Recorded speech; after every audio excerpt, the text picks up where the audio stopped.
Cuentos de Hans Christian Andersen. Hoy les ofrezco El duende y el aguacero. Érase un estudiante que vivía en un desván y de nada era propietario.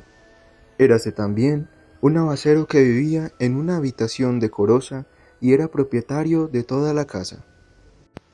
El duendecillo se acostumbró a él porque cada nochebuena le ofrecía un plato de potaje con una cantidad de manteca que a tanto llegaba la generosidad del aguacero.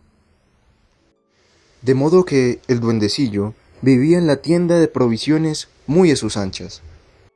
Una noche el estudiante entró por la trastienda a comprar unas velas y queso. Como no tenía a quien mandar, fue él mismo. Cuando hubo obtenido lo que necesitaba, el aguacero y su mujer le dieron las buenas noches con un movimiento de la cabeza. Y eso, que ella era una señora que podía hacer algo más que mover la cabeza, pues estaba dotada de una lengua como hay pocas. El estudiante correspondió con una inclinación, pero de pronto se detuvo leyendo el trozo de papel con que le habían envuelto el queso. Era una hoja arrancada de un libro antiguo que nunca hubiera debido romperse, un libro de poesías. Aún quedan muchas como esa, dijo el aguacero.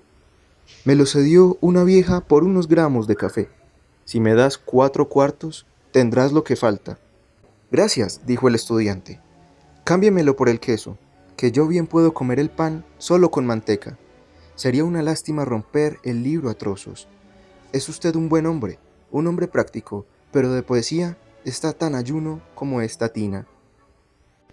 La frase resultaba demasiado dura, especialmente para la tina, pero el aguacero se echó a reír y el estudiante le imitó, porque lo había dicho solo en broma. Mas al duende le disgustó que se dijeran tales cosas a un aguacero que era propietario de una casa y vendía la mejor manteca. Llegó la hora de cerrar la tienda y, cuando ya todos estaban en la cama menos el estudiante, salió el duende, se dirigió a la alcoba y arrancó la lengua de la señora. Esta no la necesitaba mientras dormía, y él la colocaba en cualquiera objetos, proporcionándoles así el don del habla y el poder de expresar sus ideas y sentimientos tan bien como la señora. Pero solo podía hacer uso de la lengua un objeto cada vez, y era suerte, pues de lo contrario todos hubieran hablado al mismo tiempo. El duende puso la lengua en la tina donde se guardaban los periódicos viejos y le preguntó: ¿Es verdad que no sabes lo que es poesía? No he de saberlo, respondió la tina. Poesía es algo que ponen siempre al final de los periódicos y que a veces está cortado. Me atrevería a decir que tengo yo mucho más que el estudiante, y eso que soy una simple tina, comparada con el aguacero. Luego, el duende puso la lengua en el molinete. Válgame Dios, ¿y qué ruido armó? Después la puso en el barril de la manteca, en el cajón del dinero, y todos fueron de la misma opinión que la tina del papel viejo, de modo que había de respetarse el acuerdo de la mayoría. Voy a decírselo al estudiante. Y tras estas palabras, el duende se deslizó calladamente por la escalera de la cocina y llegó al desván donde aquél moraba. Dentro había una vela encendida y, mirando por el ojo de la cerradura, el duende pudo ver que el estudiante leía el libro roto que obtuvo en la tienda. Pero cuánta luz había allí adentro.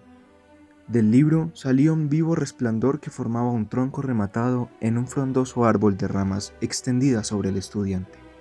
Las hojas eran de un tierno verdor, y cada flor era la cabeza de una hermosa doncella de ojos negros y brillantes, unas, y de un admirable azul celeste otras. Cada fruta era una estrella resplandeciente, y se oía un rumor de música celestial.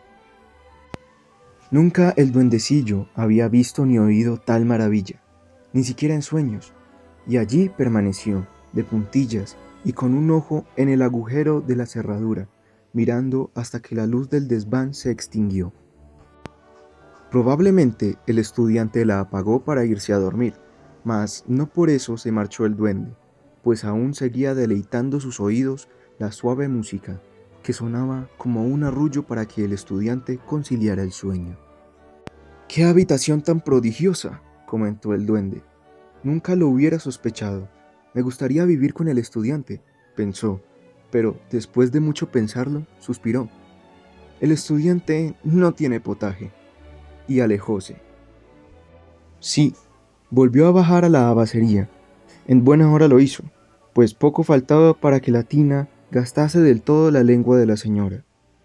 Ya había comunicado a los objetos de un lado cuanto contenía y se disponía a repetirlo a los que estaban al otro lado, cuando llegó el duende y restituyó la lengua a la señora. Pero de entonces en adelante, toda la tienda, desde el barril hasta la leña, cambiaron su opinión sobre la tina. Todo el mundo la trataba con gran respeto, poniendo en ella tal fe que cuando el abacero leía el artículo de fondo y la crítica teatral en un diario de la noche, todos creían que hablaba latina. Pero el duendecillo no podía ya estar quieto escuchando las manifestaciones de sabiduría y de ingenio que podían oírse en la tienda. Apenas empezaba a brillar la luz del desván y los rayos luminosos parecían recios cordeles que lo arrastrasen, obligándole a subir y a mirar por el ojo de la cerradura. Entonces le invadía un sentimiento de grandeza como el que nos sobrecoge ante un mar encrespado por el azote de la tempestad, y rompía en llanto. No podía explicarse por qué lloraba, pero una emoción muy agradable se mezclaba a las lágrimas. Sería el colmo de la alegría poder estar con el estudiante bajo aquel árbol, pero esto era imposible. Debía contentarse con mirar por el ojo de la cerradura y gracias aún. Y permanecía en el frío rellano, aguantando el viento de otoño que soplaba por la puertecilla del tejado. Aunque hacía un frío intensísimo, solo lo sentía cuando se apagaba la luz del desván y cesaba la música del árbol maravilloso. Entonces sentíase helado y bajaba tiritando a esconderse en su rincón. Qué calentito y cómodo estaba allí, y cuando llegaba Navidad, y con la fiesta, el potaje y una buena cantidad de manteca, ya no reconocía más dueño que el abacero. Pero a medianoche, un estrépito de 1000 demonios y el retumbar de la puerta que la gente de la calle golpeaba con todas sus fuerzas despertaron al duende. El vigilante tocaba la bocina para avisar que se había declarado un formidable incendio. ¿Ardía la casa del abacero? ¿O la del vecino? ¿Dónde estaba el fuego? Se produjo un momento de pánico.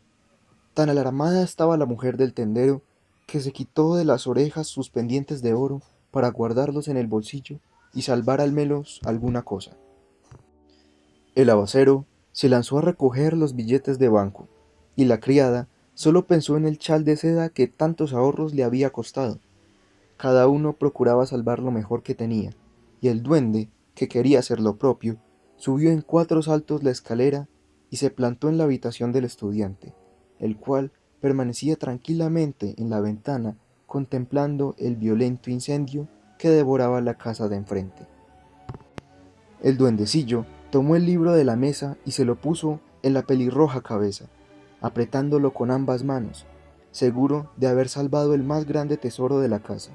Se alejó corriendo hacia el tejado del edificio y fue a sentarse en la chimenea.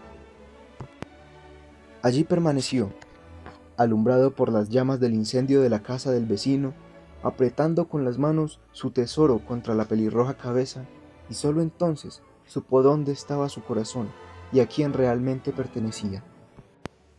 Pero cuando el incendio quedó extinguido y el duende volvió a reflexionar con calma, «Me divertiré entre los dos», se dijo. «No puedo abandonar del todo al abacero, a causa del potaje». Y eso, al fin y al cabo, era humano. La mayor parte de los hombres nos apegamos al abacero por el potaje.